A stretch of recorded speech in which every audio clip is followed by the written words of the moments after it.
Now on CBS News, up to the minute. The Pentagon cancels tickets home for all U.S. troops in Iraq as it attempts to put more troops in armor onto the streets of Baghdad. Does anybody need to make that much money? And with the price of gasoline above $3 a gallon, ExxonMobil announces it's taking in more than $1 billion a day.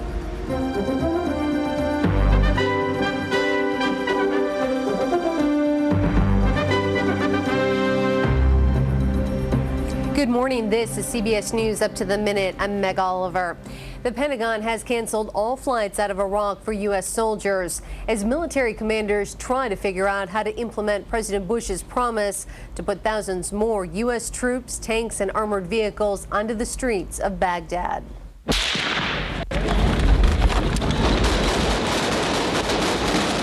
Defense Secretary Donald Rumsfeld has already extended the tours of duty for some 3,500 members of the 172nd Stryker Brigade combat team.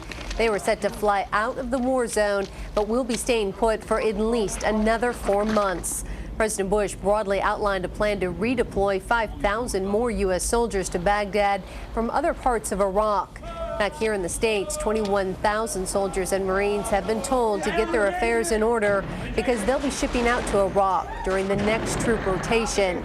Inside the war zone, another U.S. Marine has been killed in combat west of Baghdad. In all, at least 2,571 American troops have died in Iraq since President Bush launched the war. Israel's United Nations ambassador says his country won't allow the UN to play any role in investigating Wednesday's bombing of a United Nations observer post in southern Lebanon. 4 UN peacekeepers were killed when their compound was destroyed by Israeli artillery. Secretary General Kofi Annan calls it an apparently deliberate act. Secretary of State Condoleezza Rice says she's willing to return to the Middle East, but so far there's no timetable for that. Rice is in Malaysia, where she played piano for a room full of Asian diplomats. Rice has meetings today with the foreign ministers of Malaysia and Indonesia, 2 large Muslim nations strongly opposed to the Israeli assault on Lebanon and at odds with the White House opposition to a ceasefire. Israeli missiles and artillery continue to rain down on Lebanon this morning. Hezbollah rockets are still being fired across the border, and Israel called up 30,000 reserve soldiers, but insisted it isn't planning on a bigger invasion. CBS's Bianca Solorzano has more. Car beams lit up the dark roads in southern Lebanon as more desperate families escape the violence in border towns and villages. There is no water, there is no medicine, there is nothing. The people are dying, this woman says. As Israeli warplanes struck deserted homes and other targets Thursday, the Lebanese health minister predicted as many as 600 people have died in Israeli attacks since the fighting began. Israel put its death toll at more than 50 as Hezbollah rockets continued to rain down on the north. The Israeli government has decided not to expand its military offensive in southern Lebanon, but it is calling up 30,000 reservists in case the combat intensifies. The rhetoric already has. Israel's defense minister vowed the Hezbollah flag would never fly again on the Israeli-Lebanon border. Meanwhile, Iran's president condemned Israel, saying it had ordained its own destruction by invading Lebanon. And al-Qaeda's second-in-command, Ayman al-Zawahiri, came out with a videotaped message calling on all Muslims to unite in a holy war against Israel. Bianca Solorzano, CBS News, Washington. They were celebrating at ExxonMobil. The company reported that second quarter profits surged to more than $10 billion. That's the second largest quarterly profit ever for a U.S. company, passed only by Exxon's profits for the fourth quarter of last year. The price at the pump remains near a record, a nationwide average of $3 a gallon for self-serve regular. CBS's Alexis Christoforous has more.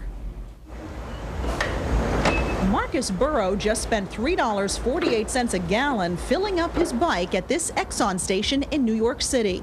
I wish I ran a gas company. And who wouldn't when soaring prices at the pump are pumping up oil company profits, most notably ExxonMobil, where profits climbed 36% from April to June to $10.36 billion. It's the second highest profit ever. Sales topped $99 billion, the first time a U.S. company has earned over $1 billion a day. They're victims of their own success. They're really in the right place at the right time. A time when crude oil and gasoline prices are at an all-time high. But this latest profit announcement from ExxonMobil has triggered a fresh wave of outrage from lawmakers and consumers who would love to see the big oil companies taxed for their windfall profits. Unless the administration does something, we're going to have to keep paying these prices. Alexis Christoforous, CBS News, New York. Cycling champion Floyd Landis insists he did not take illegal drugs to win this year's Tour de France. Landis says he has no idea why his urine tested positive for a huge spike in testosterone. A second sample will be tested in the next few days. And until the results are in, Landis, the U.S. cycling team, and the runners-up in France are holding their breath. CBS's Armin Katayan reports.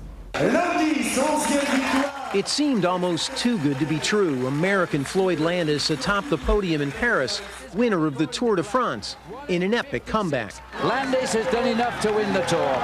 In a shocking turn, news from his team, no less, that Landis had tested positive for an unusual level of the male hormone testosterone late in the race and had been suspended pending further analysis of the urine sample.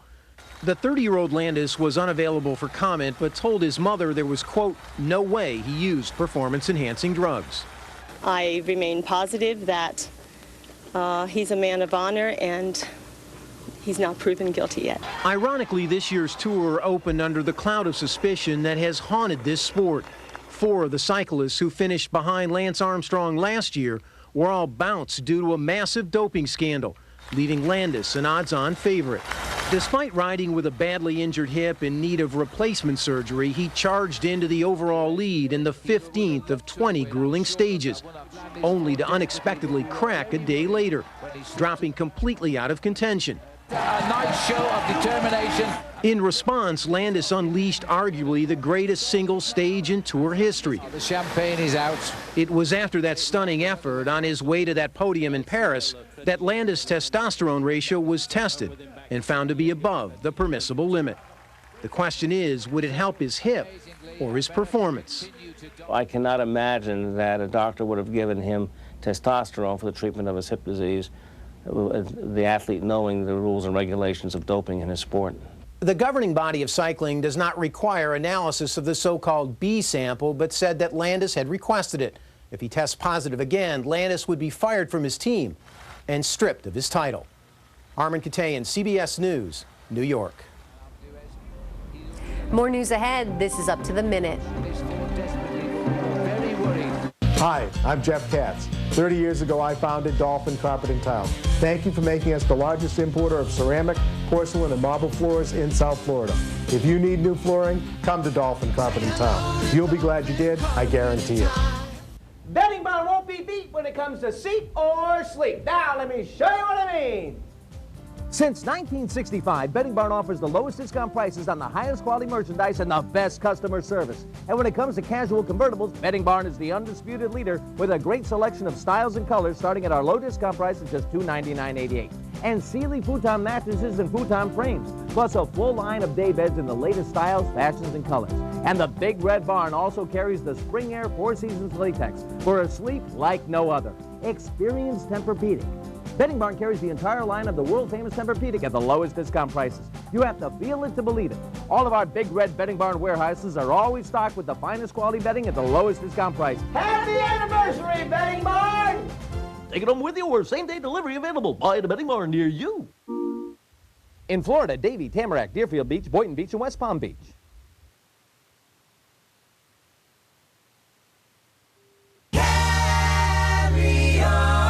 Music timeless.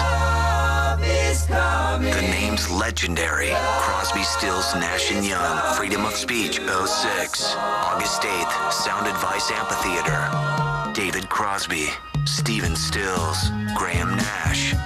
and Neil Young. Crosby, Stills, Nash & Young. Tickets are on sale now at livenation.com, the box office, Ticketmaster, and by phone.